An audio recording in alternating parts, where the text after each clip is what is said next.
What would you do if your mother-in-law expected you to give away your wedding dress to someone you've barely met?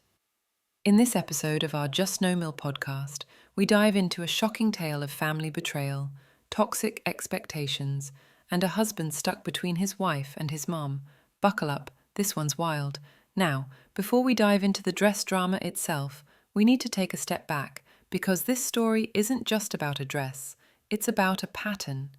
A slow, creeping pattern that so many people with a toxic mother-in-law will recognize instantly.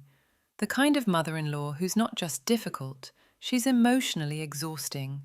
She thrives on control, on creating chaos, and on inserting herself into things that aren't hers to begin with. So, let's rewind a bit. Our storyteller, let's call her Emily, met her now husband over a decade ago. Back then, the mother-in-law seemed quirky, maybe even a little odd, but nothing alarming. And let's be real, how many of us actually get to know the full picture of someone's family when we're still dating? Everything feels manageable until the big milestones come around, and suddenly the claws come out. When Emily and her husband got engaged, something shifted in her husband's mom. That's when the husband-mom drama really began. It wasn't one big explosion, but a steady stream of meltdowns, about wedding details, about guest lists, about what she deserved as the groom's mother. She wasn't contributing financially, yet acted like she owned the entire event. If Emily's parents wanted to throw them a fancy wedding, that apparently became an offense, a source of jealousy and bitterness. It got so bad that they almost uninvited her. Think about that. Imagine your future mother-in-law behaving so poorly during one of the most meaningful moments of your life that your only solution is to cut her out. And that's not even the crazy MIL part yet. That's just the setup. It took a serious intervention from the groom himself to get her to act right, for a little while. But even years later, the wedding is still a sore spot. And for good reason. That experience opened their eyes to who she really was. Not just controlling, but someone who lacks empathy and boundaries. We're talking full-on narcissistic mother-in-law behavior here. And here's what's interesting. Emily and her husband made a healthy decision. They went low contact. They created distance, only seeing his family a few times a year. Not out of hatred, but out of necessity. To protect their peace. To raise their children in a home that isn't constantly overshadowed by drama and guilt trips. This is where so many relationship drama podcast stories intersect. It's not just one event. It's years of build-up, quiet sacrifices, tension under the surface. And if you've ever had to manage that kind of toxic family, you know how it feels to finally breathe again once you've stepped away. So let me ask you this. What do you do when someone like that still tries to control things you've made clear are yours, not just emotionally, but physically? Coming up next, we'll walk you through what happened at that infamous family pool party and why Emily's silence that day said more than words ever could. So here's where it gets bizarre. After years of keeping their distance from this toxic mother-in-law, Emily and her husband decided, against their better judgment, to attend a casual Memorial Day weekend pool party with the in-laws. You know the type. Burgers on the grill, plastic chairs, everyone chatting over lemonade. It was meant to be low-key. But as we all know, with a crazy MIL, low-key is just the calm before the storm. Before they even left the house, Emily's husband gave his parents a clear warning. Any inappropriate behavior and they'd leave. No arguments, no second chances. That should have been enough, right? A simple boundary, set by two grown adults trying to maintain peace, but in the world of narcissistic mother-in-law logic, boundaries are seen as challenges, not limits to respect, but obstacles to break.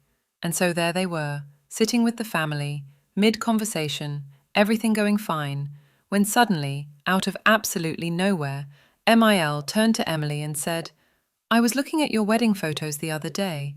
Whatever happened to your dress? Did you preserve it?" Emily, being polite, answered honestly, "Yes, it's preserved." And that's when MIL dropped the bomb. "Good. I've decided it would be perfect for your sister-in-law to wear one day. We need to keep these things in the family." Now, let's pause here. Imagine you're sitting at a family event, surrounded by people, and someone casually informs you that your wedding dress, something deeply personal, emotional, and significant, is being reassigned, not requested, not discussed, decided. This is where the JustNoMIL podcast moments practically write themselves. The entitlement, the lack of respect, the complete dismissal of boundaries. It's a textbook example of toxic family Reddit behavior we hear so often. Emily was too stunned to speak. And honestly, who wouldn't be? How do you even respond to that kind of bold assumption? Her husband was just as shocked. They just stared at each other, blinking, trying to process what had just been said. And let's not forget, the sister-in-law? She's a grown adult in her 20s, known for partying and throwing tantrums like a teenager. She's never expressed any desire to get married, let alone interest in a wedding dress. Plus, she's never really bonded with Emily, hardly knows her in fact. Yet MIL was acting like this was a sacred family tradition. And here's the kicker. MIL had the nerve to say, "Are you saying you won't be gifting the dress to her? That's what families do." Really? Is that what families do? Or is that what entitled in-laws expect when they believe everything should revolve around them? So here's a question for all of you listening. Is it selfish to keep your own wedding dress for your daughters? Or is it selfish for someone else to expect it without asking, respecting, or even contributing to your day? Up next, we'll unpack how Emily and her husband handled the aftermath, and how her in-laws tried to spin the whole thing into her being the problem. So, what do you say when someone calls you selfish for wanting to keep your own wedding dress?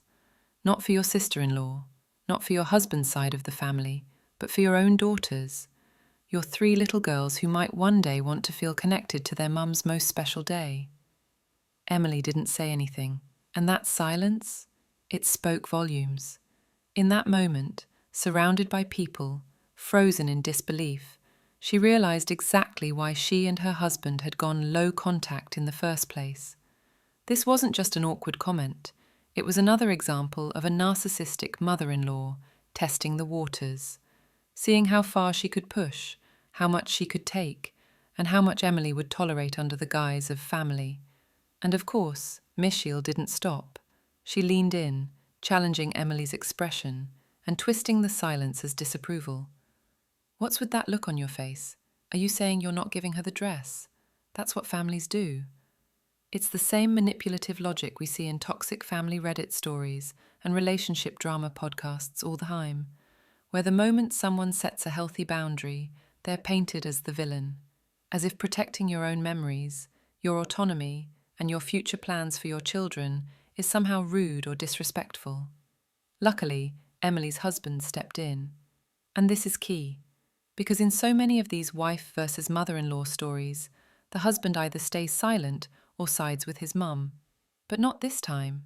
He shut it down immediately, saying, "No, that's ridiculous. That's not expected. Why are we even talking about this?" A simple sentence, but such a powerful move, because it put the blame where it belonged, not on Emily, not on some imaginary family rulebook, but on the absurdity of the request itself. Michiel, unfazed as always, doubled down. "You never know.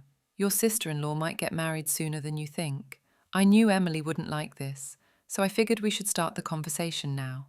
Start the conversation at a family pool party, in front of everyone, about something so intimate and personal. Again, this is classic crazy Michiel story material.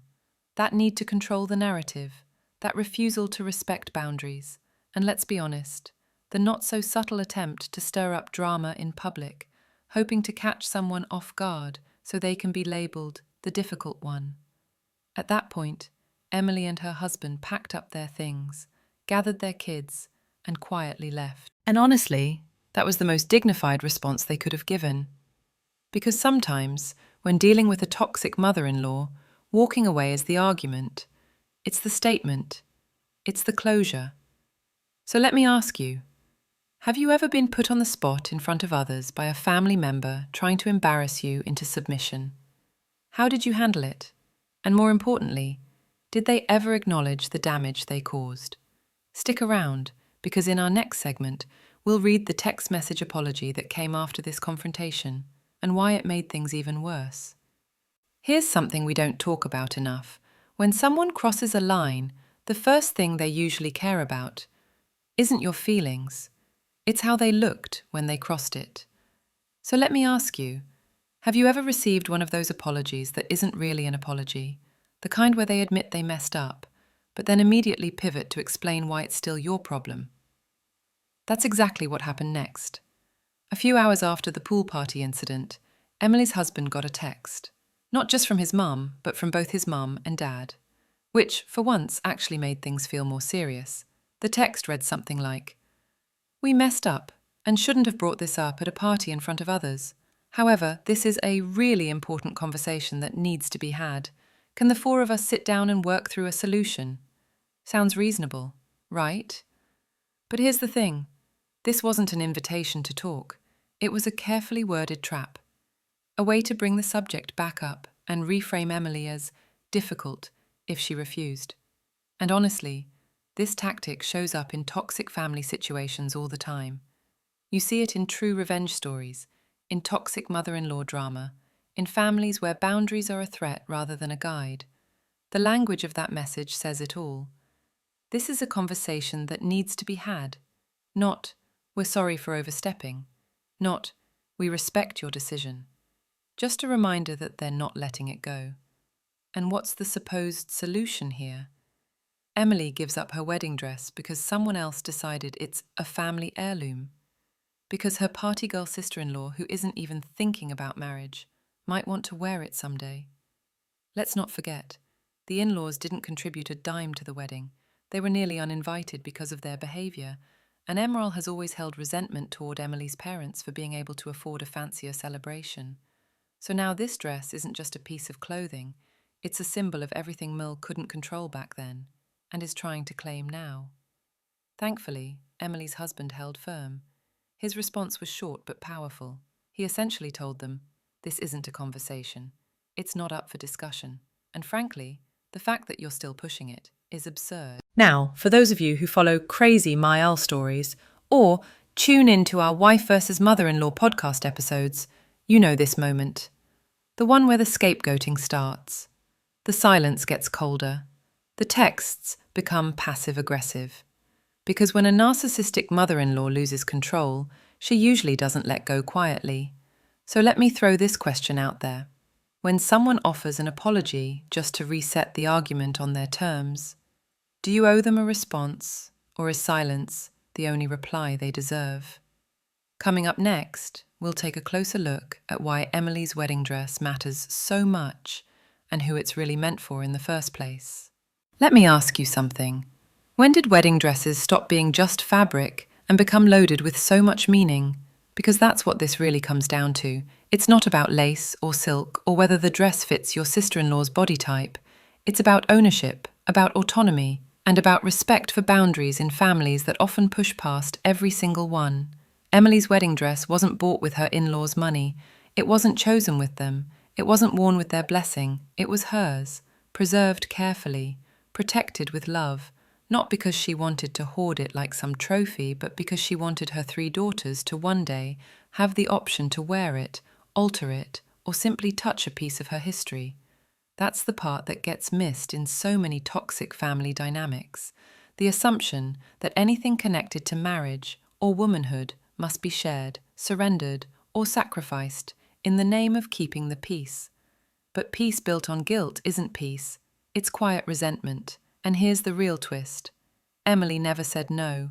She didn't scream. She didn't start a scene. She just didn't say yes. And for her narcissistic mother-in-law, that was enough to spark the fire. This is why we keep coming back to these toxic mother-in-law podcast stories. Not to shame, but to shine light. Because too many people are told they're overreacting when they stand up for themselves. That it's just a dress, or she meant well. But intent doesn't erase impact, and silence doesn't mean consent. The good news? Emily and her husband stood firm. They chose to protect their peace. They refused to work out a solution to a problem that never should have existed in the first place. That dress stayed right where it belonged, clean, boxed, preserved, for the next generation of women who might choose to wear it on their terms. So here's what we want from you, the listener. We're not asking for a deep reflection. We're not asking for a long story. We're asking you to do just one thing. Comment below with one word, keep or give. That's it. Would you keep the dress for your daughters or give it to your sister-in-law if asked? Because on this podcast, your voice matters, especially in stories where boundaries and family collide. And who knows, your one word might be exactly what someone else needed to feel understood today. Make sure you're subscribed for more crazy MIL stories, true revenge stories, and the best of relationship drama podcast content every single week. And remember, sometimes the quietest response is the loudest boundary.